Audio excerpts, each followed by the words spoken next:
مجھے ان آندھوں پہ بڑا ترس آتا ہے جنہیں اپنی غلطی نظر نہیں آتی۔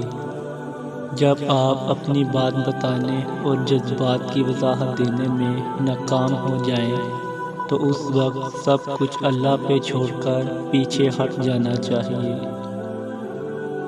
رسول اللہ صلی اللہ علیہ وآلہ وسلم نے فرمایا، اللہ تعالیٰ اپنے بندے کی توبہ سے تم میں سے اس شخص سے بھی زیادہ خوش ہوتا ہے جس کا اونٹ مایوسی کے بعد اچانک اسے مل گیا ہو، حالانکہ وہ ایک چٹیل میدان میں گم ہوا تھا۔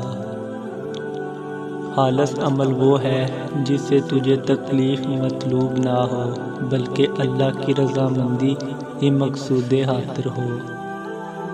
جو رشتے اس دنیا سے چلے جاتے ہیں یا ہم سے الگ ہو جاتے ہیں تو ہم تمام عمر ان سے ملتے جلتے چہروں، لہجوں اور ناموں میں ان کی محبت کو تلاش کرتے ہیں، مگر وہ لمس و حدت نہیں ملتی۔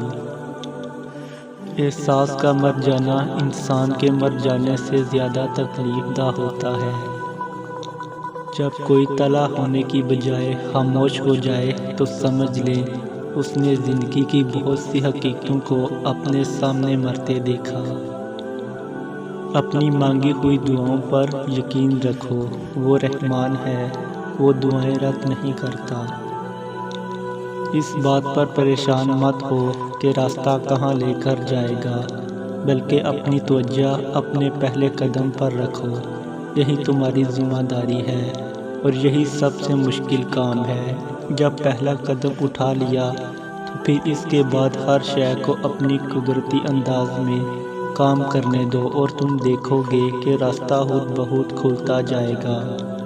بہاؤ کے ساتھ مت بہو بلکہ خود ایک لہر بن جاؤ جس کا اپنا ایک بہاؤ ہوتا ہے۔